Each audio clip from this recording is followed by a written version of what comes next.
तो दोस्तों, Jonathan measures के कैंग के साथ तो हम सभी मिल चुके हैं और एमसीयू के आने वाले फेजेस में ही हमें इस कैंग की अलग अलग वेरिएंट्स एज मेन विलेन दिखने वाले हैं। पर ये वेरिएंट्स कितना ज्यादा खतरनाक हो सकता है इस बात का हमें कोई अंदाजा नहीं। तो चलिए कॉमिक की स्टोरी लाइन में सबसे पावरफुल और खतरनाक रहने वाले कैंग के टॉप 10 वेरिएंट्स के बारे में जान लेते हैं। पर वीडियो शुरू करने से पहले मैं बता दूं कि कॉमिक में कैंग के दो तरह के वेरिएंट्स एग्जिस्ट करते हैं। एक है अलग अलग यूनिवर्स के कैंग वेरिएंट्स, पर वही दूसरा है एक ही यूनिवर्स के अंदर अलग अलग टाइमलाइन के कैंग वेरिएंट्स। तो अगर आपको यहाँ तक समझ में आ गया है तो चलिए शुरू करते हैं। Number 10, Victor Timely. तो अर्थ के 100 लाइट ईयर्स के अंदर कैंग के सब कुछ कॉन्कर करने के बाद उसका सामना होता है एवेंजर्स से, जहाँ पे पूरी तरह से हारने के बाद कैंग फिर से टाइम ट्रेवल करता है और एवेंजर्स के बनने से पहले ही 1901 में विस्कॉन्सिन में पहुंचता है। खुद को विक्टर टाइमली के नाम से एक दूसरा आइडेंटिटी देता है और ये सब वो सिर्फ एवेंजर्स को इस टाइमलाइन में होने से रोकने के लिए करता है।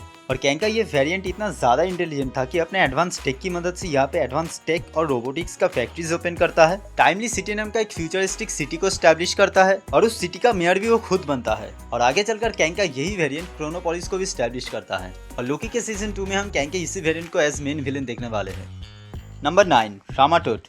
तो कैंग का ये वेरिएंट नेथनियल रिचर्ड अर्थ 6311 से बिलोंग करता है। तो 13th सेंचुरी में जब पहली बार नेथनियल रिचर्ड टाइम मशीन को डिस्कवर करता है तब उसके इस्तेमाल से वो समय में कई ज्यादा पीछे एंशिएंट इजिप्ट में आके पहुंचता है। अपने एडवांस फ्यूचरिस्टिक टेक की वजह से यहाँ पे रूल करने लग जाता है और खुद का नाम देता है रामाटूट। पर इसके कुछ टाइम बाद ही जब फैंटास्टिक फोर टाइम ट्रैवल करके इजिप्ट में पहुंचता है तब रामाटूट और फैंटास्टिक फोर के बीच एक बैटल होता है, पर इस बार भी कैंग पूरी तरह से हार जाता है और फिर से टाइम ट्रैवल करके वहां से भाग जाता है। Number 8, Scarlet Centurion. तो रामाटूट जब फैंटास्टिक फोर से बचकर भागने के लिए टाइम ट्रैवल करता है तो वो एक टाइम स्टॉर्म में फंस जाता है, जिसकी वजह से वो अर्थ 616 में आकर पहुंचता है और तब उसकी मुलाकात इस यूनिवर्स के डॉक्टर डूम से होता है। तो डॉक्टर डूम से इंस्पायर होकर वो अपने लिए एक अलग से एक सूट बनाता है और खुद का नाम देता है स्कारलेट सेंचुरियन। तो बेसिकली ये कपड़े बदलने के बाद रामाटूट का एक वर्जन है, पर आगे चलकर एवेंजर्स इसे फिर से हरा देते हैं और ये फिर से बचने के लिए किसी और टाइमलाइन में भाग जाता है।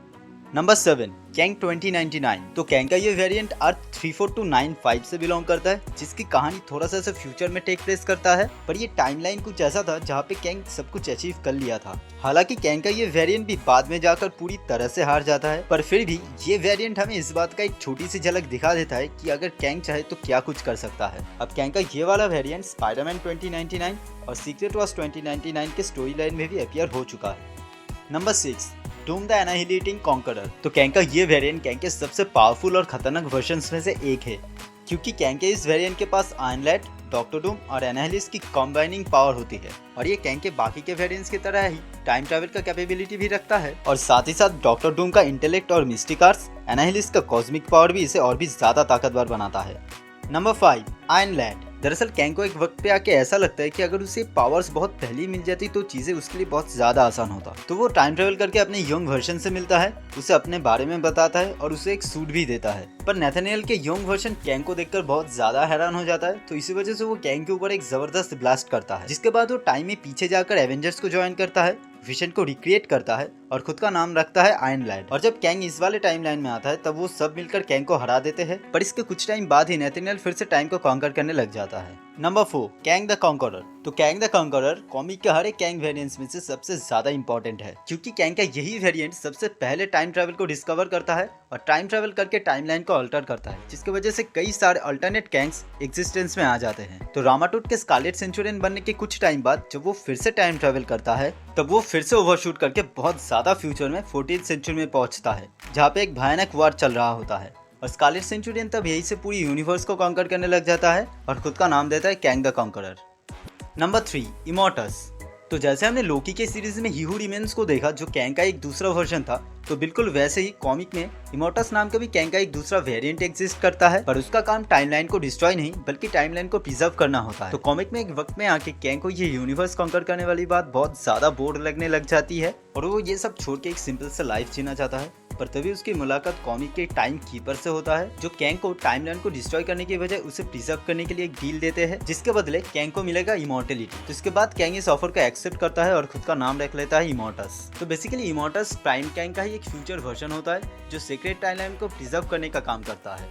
Number 2, prime Kang. तो कैंग प्राइम भी कैंग के बाकी के वेरिएंट से काफी ज्यादा अलग है और इसको इतना ज्यादा यूनिक बनाता है इसका पावर। जहाँ पे बाकी के कैंग वेरिएंट सिर्फ टाइम ट्रेवल करने की कैपेबिलिटी को ओन करते हैं, वही प्राइम कैंग अपने किसी भी वेरिएंट्स के सोच को कंट्रोल कर सकता है या फिर मैनिपुलेट कर सकता है। इसके साथ साथ उनके नॉलेज और उनके एक्सपीरियंस को भी जान सकता है। तो कॉमिक में जब काउंसिल ऑफ कैंग्स नाम का एक मीटिंग हुआ था, तब ये वाला कैंग अपने वेरिएंट से बने एक पूरे आर्मी को ओन करता था। तो आप समझ ही सकते हो कि कैंग का ये वाला वेरिएंट कितना ज्यादा खतरनाक है। Number 1, the time eater.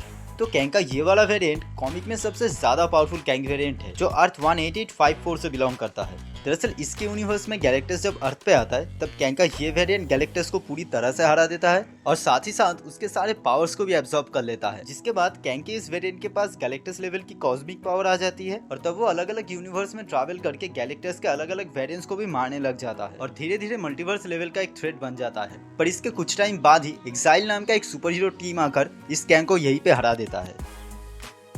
तो दोस्तों, ये थे कैंग के सबसे पावरफुल और खतरनाक रहने वाले टॉप 10 वेरिएंट्स जो मार्वल कॉमिक्स में हमें देखने को मिला। और मैं जानता हूँ कि इस लिस्ट में मैं कैंग के बहुत सारे और भी खतरनाक वेरिएंट्स को एनालाइज नहीं कर पाया। तो अगर आप इस वीडियो का सेकंड पार्ट देखना चाहते हैं या फिर उन कैंग वेरिएंट्स के बारे में जानना चाहते हैं, तो नीचे कमेंट कीजिए, मैं उसके ऊपर अलग से एक वीडियो बना दूंगा। तो इन कैंग वेरिएंट्स में से कौन से कैंग वेरिएंट्स को आप मार्वल के आगे के मूवीज में देखना चाहेंगे, नीचे कमेंट कीजिए। और ये वीडियो अच्छा लगे तो प्लीज लाइक कीजिए, शेयर कीजिए और अगर चैनल पे नए हैं तो प्लीज सब्सक्राइब कीजिए। तो मिलते हैं अगले वीडियो में, तब तक के लिए गुड बाय।